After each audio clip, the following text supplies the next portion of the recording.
예, 하나님 말씀 보겠습니다. 하나님 말씀은 구약 성경 시편 126편 1절에서 6절 말씀입니다. 구약 성경 시편 126편 1절에서 6절 말씀을 교독하도록 하겠습니다. 여호와께서 시온의 포로를 돌려 보내실 때에 우리는 꿈꾸는 것 같았도다. その時の私たちの口には下にの時のただの地である。その時に無駄な関係を主はこの人々に大きな業を成し遂げられる。 여호와께서 우리를 위하여 큰 일을 행하셨으니 우리는 기쁘도다. 主は우리의心を導かれるような私たちの人を連れ帰ってください。 눈물을 흘리며 씨를 뿌리는 자는 기쁨으로 거두리로다. 울며 씨를 뿌리러 나가는 자는 반드시 기쁨으로 생산을 하소서. 아멘. 매년 송구영신 예배를 드릴 때마다 세월이 참 빨리 흐른다는 것을 느끼고 있습니다. 우리는 작년 송구영신 예배를 드리면서 2022년은 하나님의 영광을 드러내는 한 해가 되자라고 말씀을 드렸습니다. 여러분들의 삶에서 하나님께 영광을 돌리는 크고 작은 일들이 많이 있었을 것입니다. 또 교회적으로는 우리가 이 14년간 기도한 것이 해결되어 이곳에서 예배를 드릴 수 있는 것을 우리는 첫 번째로 꼽을 수가 있습니다. 그리고 또 이곳에서 미육기상이 세례를 받은 것이 굉장히 중요한 일인데, 물론 미육기상 본인과 가정에도 큰 하나님의 영광이 드러나는 것이지만, 이 교회 입장에서도 하나님의 영광이 드러난 그런 두 번째 일이라고 말할 수가 있습니다. 마이넨 소큐 케이신 레하요 사사게루 도키 歳月が本当に早く流れることを感じます。私たちは去年早急慶心礼拝を捧げるとき、2002年度は神様の栄光を表す1年になろうと説教をしました。皆さんの人生で、また皆さんの生活の中で神様の栄光を捧げることがたくさんあったはずです。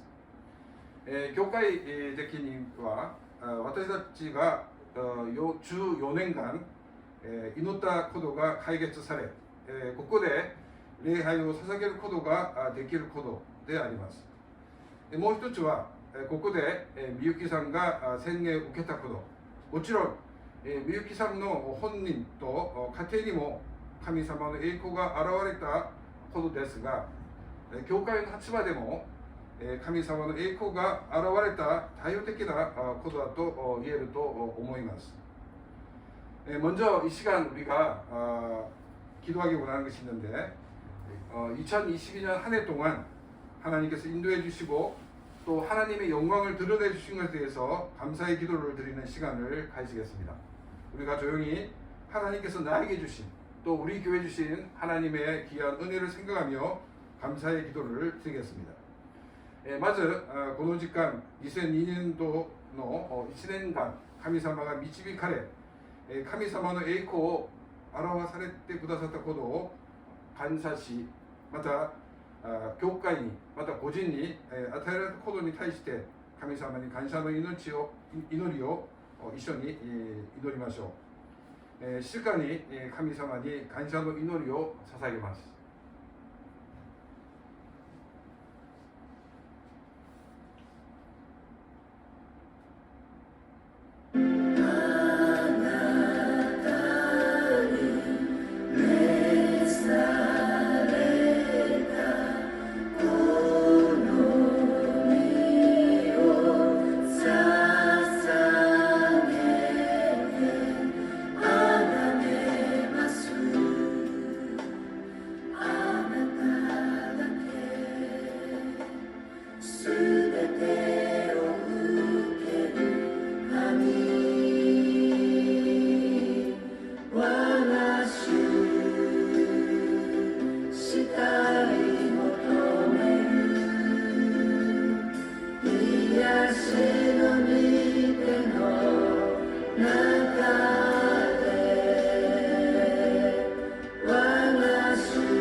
と父なる神様、いつも共におられて、私たちを導いてくださったことを本当に感謝します。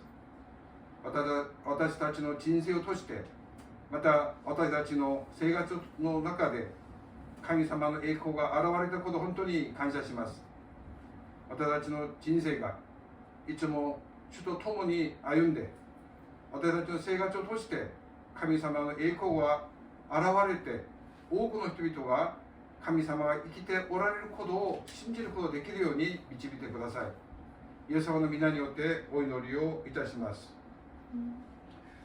하나님의 영광이 드러나는 것이 2022년도만이 아니라 우리의 일생을 통해, 그리고 순간순간 하나님의 영광이 나타나므로 우리의 삶을 통해서, 또 우리의 교회를 통해서 하나님이 살아계시고 역사하시는 그런 하나님이심을 많은 사람들에게 보여줄 수 있는 그런 은혜와 복이 우리가 함께하기를 축원합니다.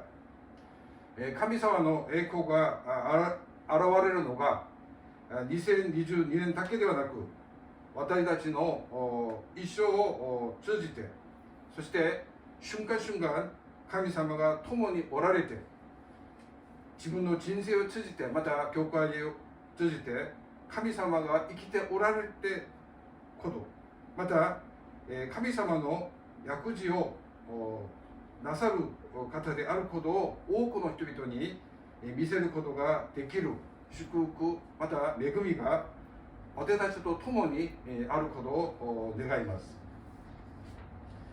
2023년도를 맞이하면서 말씀을 묵상하는 가운데 2023년도에는 씨를 뿌리는 한 해가 되자라는 것이 떠올랐습니다.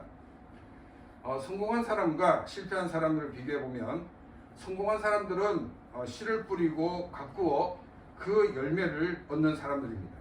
실패한 사람들은 씨를 뿌리지도 않고 가꾸지도 않고 또한 열매만 얻으려고 하기 때문에 실패하는 삶을 사는 것입니다.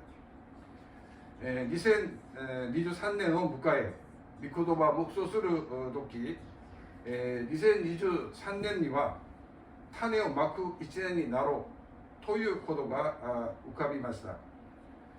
成功する人と失敗する人を比較してみると、成功した人は種をまき、育ててその実を得る人たちであります。でも失敗した人たちは種をまかず、育てもせず、実だけを得ようとするので、失敗の人生を送ることになるんです。먼저 1절 말씀을 보겠습니다. 여호와께서 시온의 포로를 돌려보내실 때에 우리는 꿈을 꾸는 것 같았도다. 이 1절 말씀을 보게 되면 야훼 하나님께서 시온의 백성, 즉 하나님의 백성인 이스라엘 백성을 돌려보내시는 걸 볼 때 꿈을 꾸는 것과 같다라고 말하고 있습니다. 자, 그럼 여러분, 언제 우리는 꿈을 꾸는 것 같다라고 말을 하고 있습니까? 있을 수 없는 일이 일어날 때입니다.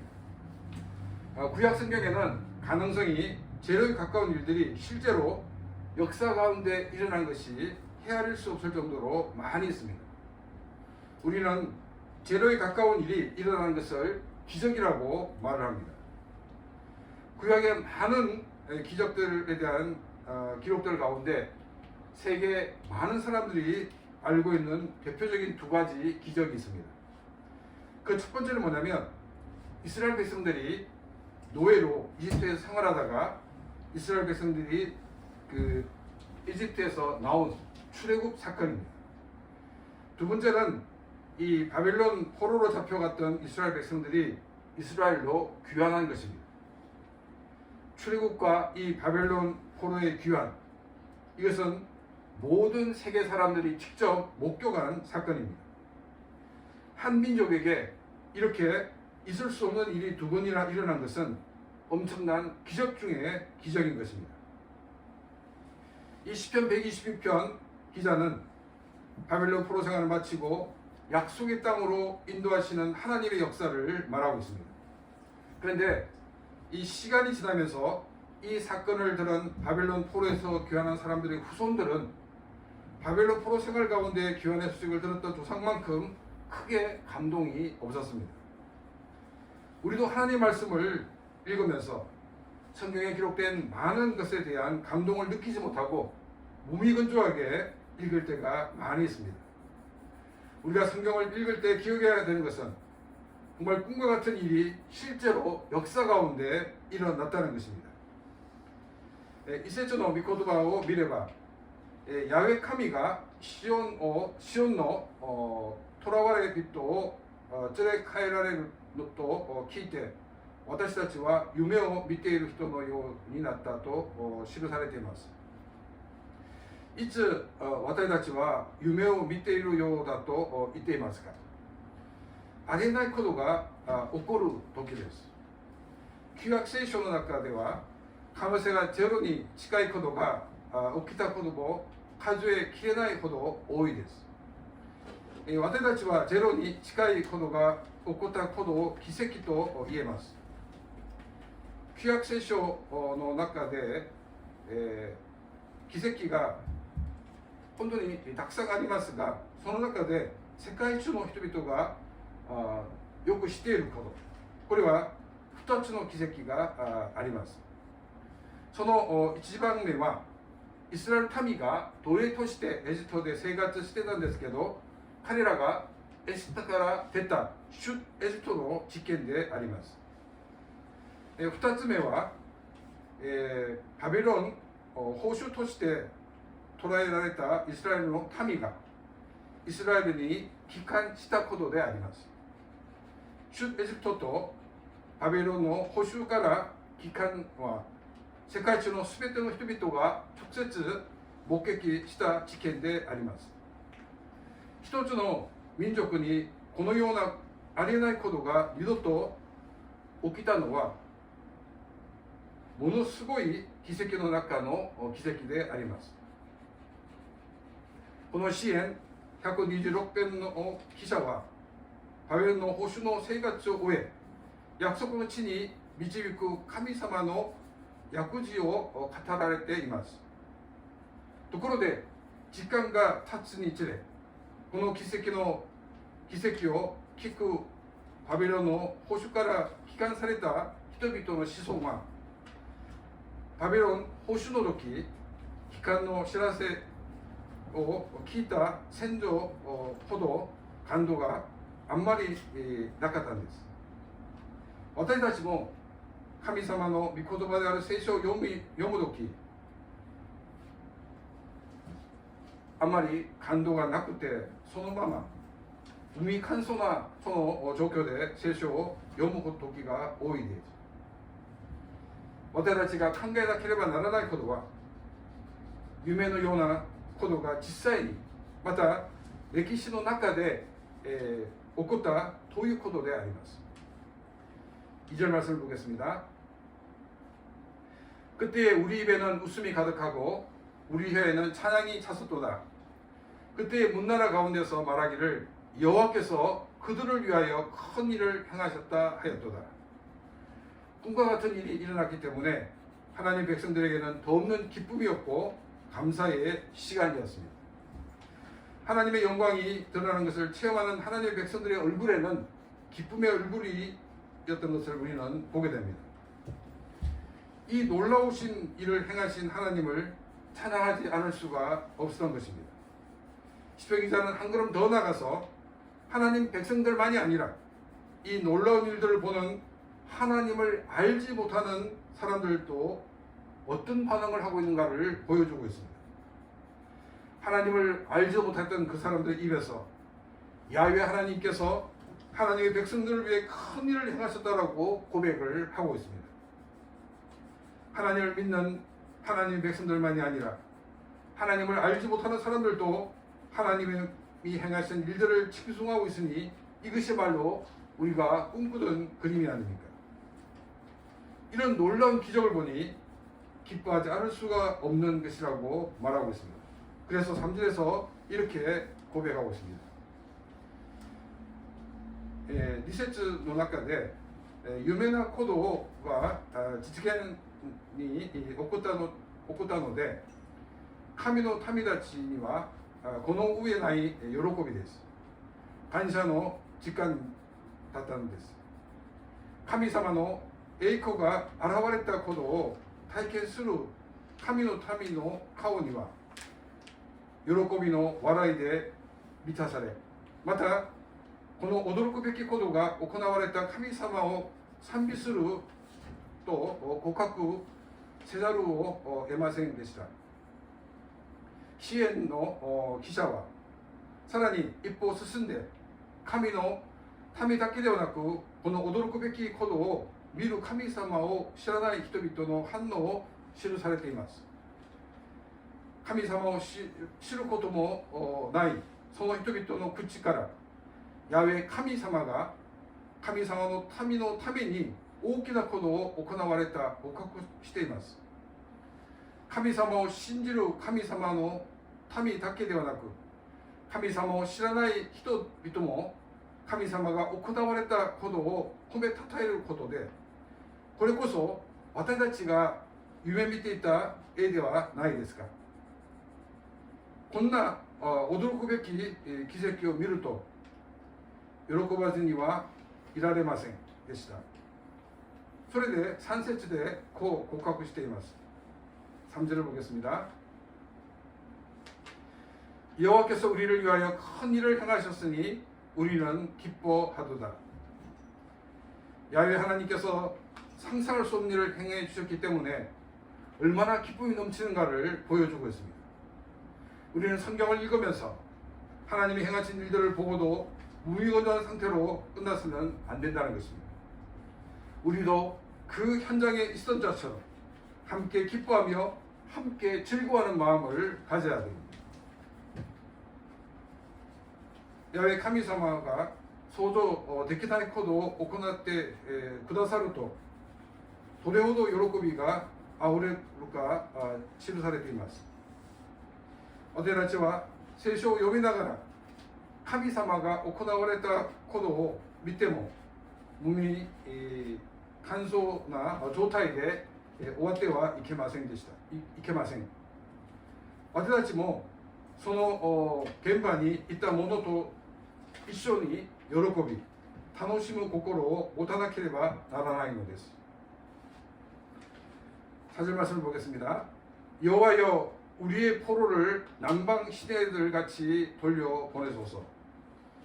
우리는 이 4절을 읽으면서 뭔가 문장의 흐름이 끊어지는 듯한 느낌을 가지게 됩니다. 왜냐하면 1절에서 3절까지는 하나님이 개입하셔서 하나님의 백성을 포로의 삶에서 건져내 주셨다라고 고백을 하고 있는데, 다시금 4절에 와서 우리의 포로를 돌려보내달라고 말을 하고 있기 때문입니다. 1절에서 3절은 과거에 야훼 하나님께서 하나님 백성들 가운데 개입하시고 행하신 일들을 회상하는 것입니다. 그리고 그 회상에 몰입되어 하나님의 백성으로 함께 기뻐해야 하는 것을 보여주고 있습니다. 4절은 과거에 행하시던 하나님께서 지금 다시금 개입해 주시고 직면한 문제를 해결해 달라는 것을 말하고 있습니다. 성경을 읽고 있는 내가 지금 당면한 문제를 우리의 포로로 표현을 하고 있고, 또 우리의 포로를 돌려보내는 것을 문제를 해결해 달라는 것으로 말을 하고 있습니다. 私たちは4節を読むと、何か文章の流れが途切れるような感じを持つようになります。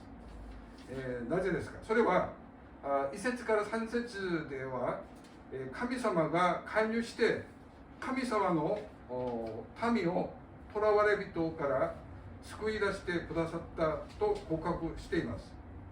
でも4節で私たちの囚われ人を連れ帰ってくださいと請願しているためです。1節から3節は過去にヤベェ神様が神様の民の中に介入して行われたことに対することを回想するものです。そしてその解消にほっとし、神様の民として一緒に喜ぶべきだということを見せています。4節は過去に行われた神様が今再び介入して解決してほしいということを言っていることであります。聖書を読んでいる私たちが今直面している問題を私たちの囚われ人と表現しています。また囚われた人を連れ帰ってくださいとは問題を解決してくださいということを言っていることであります. 과거 하나님께서 행하셨던 놀라운 일들을 지금 다시금 행하여 주시기를 간청하고 있는 것입니다. 여기서 남방 시대들 같이 돌려보내소서라고 표현을 하고 있는 것을 보게 됩니다. 남방 시대들이란 이스라엘 남쪽에 있는 네게브를 말하고 있습니다. 이 네게브는 황무지입니다.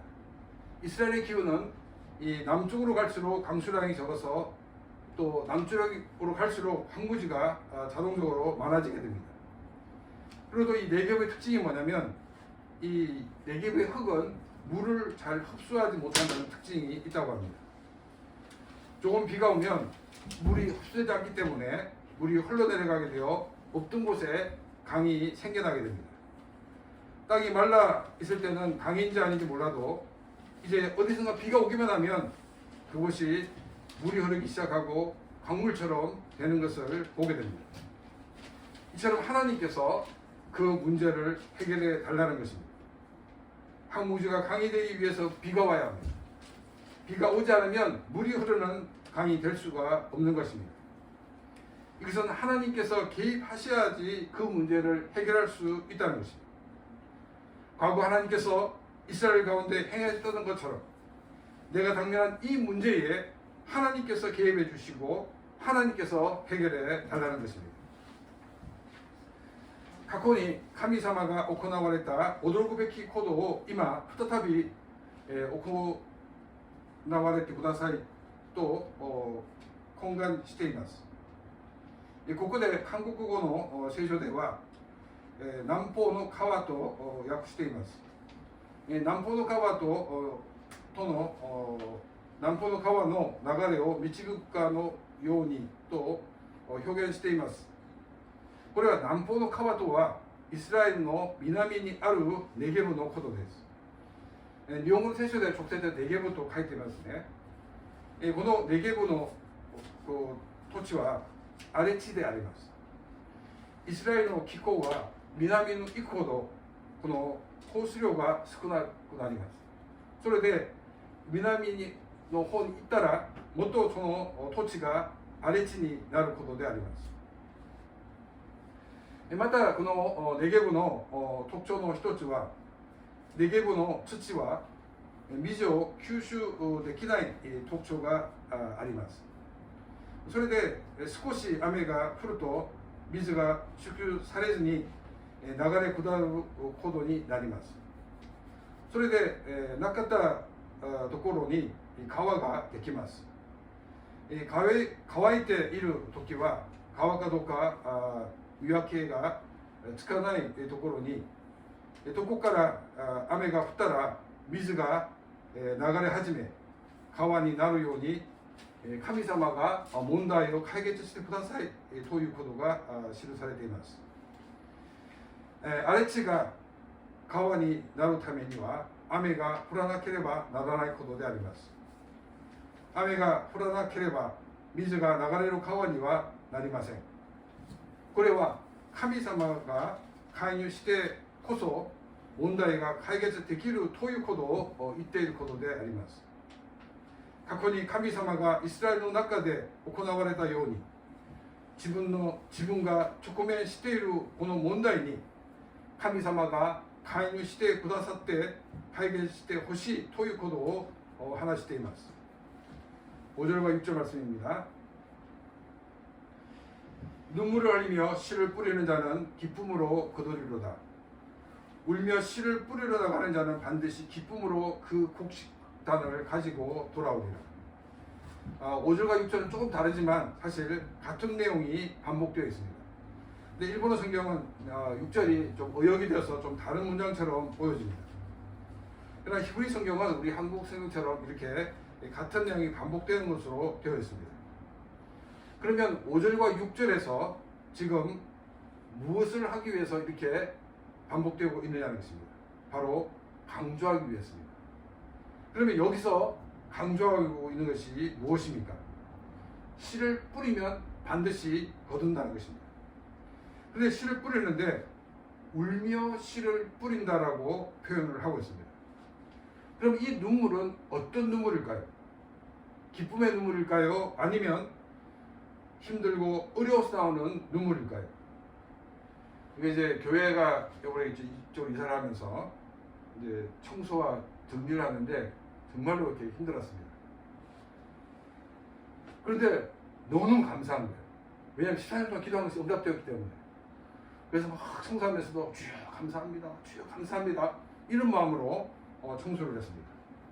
그러다 보니까 정말 힘들었음에도 불구하고 힘들지 않고 기쁨으로 이 모든 것을 감당할 수 있었습니다.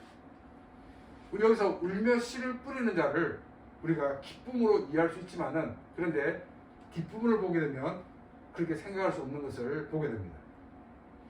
기쁨을 보게 되면 기쁨으로 단을 거두리로다 라는 표현이 나와 있습니다. 그래서 이것을 볼 때는 씨를 뿌릴 때 눈물을 흘리는 이 눈물은 기쁨의 눈물이 아닌 것을 우리는 알 수가 있습니다. 5節と6節は同じ内容が繰り返されています。日本語聖書は6節を意訳していますが、ヘブライ語の聖書は繰り返されているのです。これは強調するためです。ここで強調していることは何ですか？種をまくと必ず収穫するということであります。しかし種をまくのに涙とともに種をまくものと表現しています。聖書に記されているこの涙はどんな涙と思いますか？喜びの涙と思いますか？また逆に、大変でまた苦しんでいることで出てくる涙と思いますか？今回教会の引っ越しするとき、本当に掃除とこの整理は大変だったんです。でも本当に14年間祈ったことが本当に解決したので、感謝の心がいっぱいだったので、掃除するときも大変なことをしても喜んで「主よ感謝します感謝します」そういう気持ちで、整理とまた掃除ができたんです。今その涙が喜びの涙と考えることができるんですけど、でも後ろに今記されている、喜びの歌とともに借り入れると書いていることがありますね。これを見たら、涙とともにまく人のこの涙は喜びの涙ではなくて苦しむ、痛むその涙とよくわかると思います。여러분, 우리가 땅이 있다고 농사가 저절로 되는 것이 아닙니다. 씨를 뿌리기 위해서는 먼저 땅을 고르게 하는 작업이 필요합니다. 그리고 또 잘 자랄 수 있도록 양분을 주어야 합니다. 제일 힘이 든 것이 뭐냐면 땅을 고르는 작업입니다. 이제까지 사용했던 밭이나 노는 그렇게 힘이 들지 않습니다. 그러나 농사를 짓지 않았던 땅은 농사를 지을 수 있는 땅으로 만들기 위해서는 엄청난 많은 힘이 들어가야 합니다. 이 수고를 감당해야지만 씨를 뿌릴 수 있는 적절한 땅이 되는 것입니다. 그리고 이 땅에 씨를 뿌릴 때 가을이 되면 이 땅에서 기쁨으로 풍성한 수확을 거둘 수가 있는 것입니다. 土地があるからといって農業が自然にできるわけではありません。種をまくためには土地を慣らす作業が必要です。そしてよく育つ養分を与えなければならないことであります。一番大変なことは土地を慣らす作業です。今まで使っている畑や水畑の場合はそんなに大変ではないと思います。しかし農業していなかった土地は農業でできる土地にするためには多くの力がかかります。この苦労に耐えれば種をまくことができる適切な土地になるのです。そしてこの地で喜びで豊かな収穫を収めることができるんです。자 그러면 우리가 뿌려야 되는 씨앗은 무엇이 있을까요? 먼저 우리는 하나님 나라에 대한 소망의 씨를 뿌려야 됩니다. 하나님 나라에 대한 소망의 씨는 우리가 예수 그리스도를 믿음으로 받게 되는 것입니다. 이 씨를 뿌리기 위해 우리는 사전에 작업을 해야 합니다. 자신의 삶에서 우선순위를 하나님 나라에 두며 살아야 합니다. 성경이 나에게 무엇을 말하는지 듣고 그 말씀대로 살아야 하는 것입니다. 이것은 사전 작업이면서 동시에 씨를 뿌리는 삶인 것입니다. 하나님은 하나님 나라의 소망의 씨를 뿌리는 사람에게 풍성한 하나님 나라로 채우시는 그런 은혜와 복이 넘쳐날 것입니다. 私たちがまかなければならない種は何がありますか。まず私たちは神の御国に対する希望の種をまかなければならないことであります。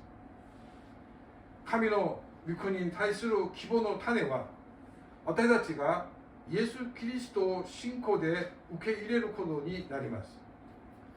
この種をまくために私たちは事前に作業をしなければならないことであります。自分の人生で優先順位を神様の御国に置いて生きなければならないことであります。聖書が私に何を語られているか聞いて、その御言葉の通りに生きなければならないことであります。これは準備の作業であり、同時に種をまく暮らしであります。神様は神の御国に対する希望の種をまく人々に豊かな神様の御国で満たしながら味わい楽しませることになります。또한 우리가 뿌려야 되는 것은 자신의 미래를 위해 씨를 뿌려야 합니다. 은퇴하신 분의 걱정이 뭐냐면 은퇴하고 30년을 더 살아야 한다는 것입니다. 이것을 보면 지금부터 미래를 준비하는 것은 결코 늦지 않았다는 것입니다. 하나님 앞에 설 때까지 남은 여러분의 인생을 어떻게 보내야 될지를 고민하면서 씨를 뿌리는 한 해가 되시기를 바랍니다. 미래는 어떻게 바뀔지 모릅니다. 미래학자가 예측한 대로 갈지 또 그 속도는 어떠해야 될지 알 수가 없는 것입니다. 그렇기 때문에 우리는 기도해야 합니다. 기도하지 않고 결정하는 미래는 보장을 받을 수가 없는 것입니다. 우리는 주님 앞에 설 때까지 어떻게 살아야 할지를 진지하게 하나님 앞에 나와 기도하면서 하나님의 인도를 받아 풍성한 미래의 삶을 누리는 삶이 되시기를 바랍니다. また私たちがまかなければならないのは自分が未来のために種をまかなければならないことであります。引退された方々の心配は引退して30年をもっと生きなければならないということであります。だからこそ今から未来の準備をすることは間に合うのです。神様の御前に立つまで残りの皆さんの人生をどのように過ごすべきか考えながら種をまく一年になることを願います。未来はどう変わるか分かりません。未来学者の予測通りに行くのか、またそのスピードはどうなるかは分からないのです。だからこそ私たちは祈らなければならないことであります。祈らずに決める未来は保証ができないです。神様の御前に立つまでどのように生きるべきか真剣に神様の御前に出て祈り、神様の導きの中で豊かな未来の人生を味わい楽しむことができるように願います。 지금까지 말한 것은 다 자기 자신을 위해 뿌리는 것을 우리는 보게 됩니다. 세 번째 우리가 뿌려야 되는 것은 바로 복음의 씨입니다. 지난 크리스마스 이브 파티의 손님 중에 한 분이 한국이나 일본이나 모두 동양권 문화이고 불교 국가였는데 어떻게 한국에는 기독교가 많아졌느냐 저에게 물어봤습니다. 그래서 저는 여러 가지 사회적인 현상을 말해 주었습니다. 그리고 중요한 핵심은 일본에는 믿지 않는 사람들을 위해서 기도하고 그들에게 복음을 전하는 사람이 적기 때문이라고 말해 주었습니다.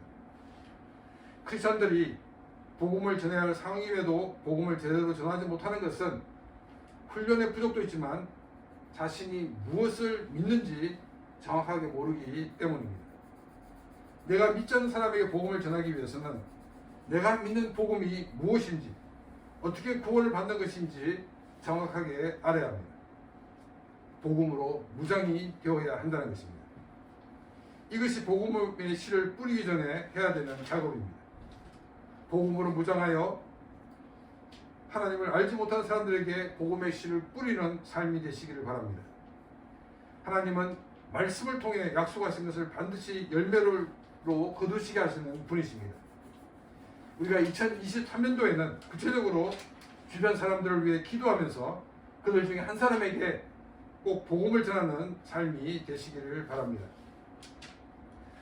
사키호도に話したのは、どちらも自分のために種をまくことであります。3つ目は福音の種をまくことです。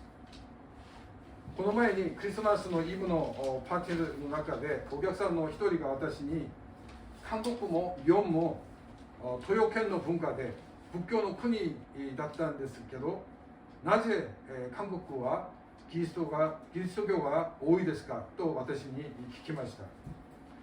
それで私がその人に社会的なこの現象などを話しました。それでまた重要なポイントは日本には信じない人々のために祈りまた彼らに福音を述べ伝える人が少なかったからだと私が話しました。クリスチャンが福音を述べ伝える状況であるにもかかわらず福音をきちんと述べ伝えることができないのは訓練の不足もありますが自分が何を信じているのか正確に分からなかったからです。自分が信じない人々に福音を述べ伝えるためには自分自身が信じた福音が何なのかまたどのように救われるのかを正確に知らなければならないことであります。福音で武装しなければならないことであります。これが種をまく前にしなければならないの作業であります。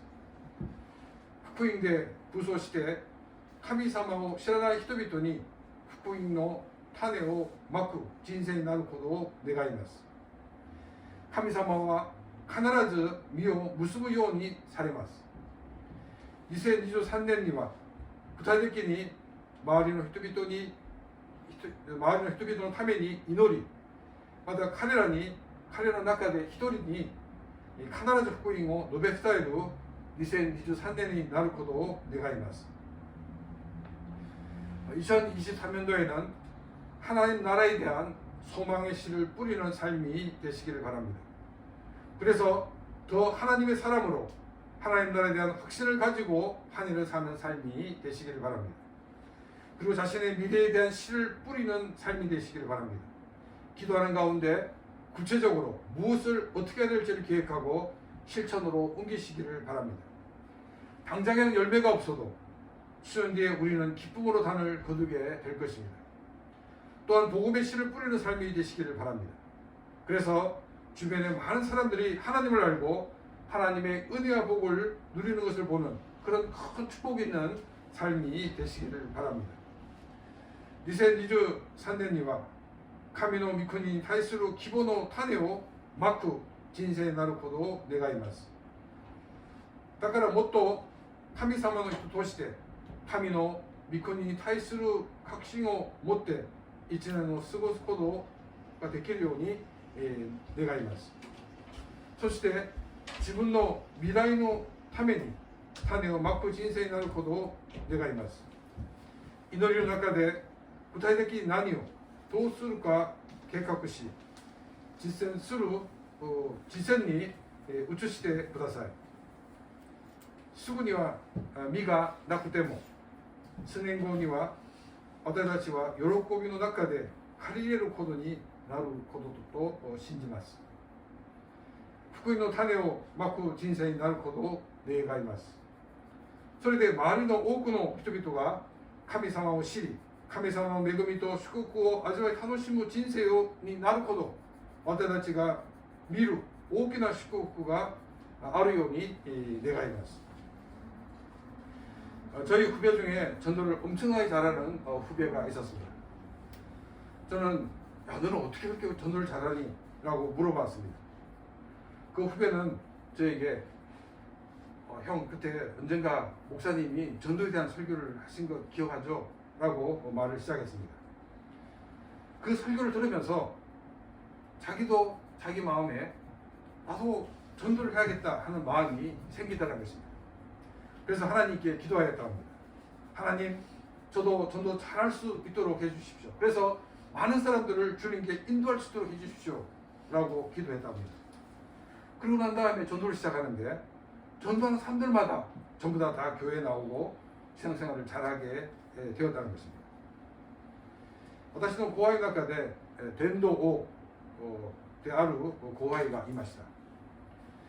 私がその後輩にあなたはどうしてそんなに伝道のが上手なのと聞きました。その後輩は先輩いつか先生が説教の中で伝道に対して説教したことを覚えてますかと話し始めました。その後輩はその先生の説教の中で自分も本当に伝道したい、それで周りの人々がイエス様を信じることができるように本当に伝道したい、その気持ちがあったんです。それで祈りました。神様が本当に力を与えられて伝道がうまくできるように導いてください、力を与えてくださいと祈りました。また彼は周りの人々に会って福音を述べ伝えるんです。福音を述べ伝えたらそれを聞いた人々が受け入れます、信じますと言って教会のメンバーになったんです。여기서 우리는 놀라운 원리를 발견하게 됩니다. 첫 번째는 자신도 그렇게 해야겠다는 마음을 가지는 것입니다. 두 번째는 그 주신 마음대로 할 수 있도록 우리는 기도해야 된다는 것입니다. 세 번째는 행동하는 것입니다. 이 원리는 전도에만 국한된 것이 아니라 우리가 설교 시간이나 혹은 성경을 읽고 묵상할 때 하나님이 말씀하시는 것을 내가 아멘으로 받아들이는 것이 중요하다는 것입니다. 그리고 그것을 위해 기도하는 것입니다. 그리고 기도한 다음 담대히 행동으로 옮기는 것입니다. 그러면 하나님께서 그에 대한 열매를 거두게 해 주신다는 것입니다. ここで、私たちは驚くべきの原理を発見します。一つ目はまず自分もそうするという気持ちを持つことです。2番目はその主たる思い通りにできるように祈ることであります。3つ目は行動することであります。この原理は伝道のみに適用されるものではありません。説教の時間、あるいは皆さんが聖書を読んで黙想するとき、神様が語られていることを自分がアメンと受け入れることであります。そしてそのために祈ることです。そして祈ったことを大胆に行動することであります。そうすれば神様は多くの実を結ぶようにしてくださり、借り入れるようにしてくださいます。우리 2023년도 씨를 뿌리는 한 해가 되어서 2023년도 송구영신 예배를 드릴 때는 더 큰 간정이 넘치는 시간이 되시기를 바랍니다. 또한 2023년만이 아니라 2022년 송구영신 예배를 드리면서 주신 말씀을 내가 아멘 하고 이렇게 받았고 기도하고 행동을 옮겼더니 나의 인생이 이렇게 변화되어지고 새로워졌다라고 고백할 수 있는 그런 귀한 삶이 되시기를 바랍니다. 2023年に種をまく1年になり、2023年に3年の早急迎神礼拝が行うとき、私たちがより大きな証ができるその時間になることを願います。また2023年だけではなくて、私たちが2022年の早急迎神礼拝を捧げるとき、聞いた神様の御言葉を私が受け入れたことで、私がまたその受け入れたことに対して祈り、また行動して私の自分の人生がこういうふうに変わったと多くの人々に一生証ししながら生きる、その祝福が満ち溢れるように祝福します。アーメン。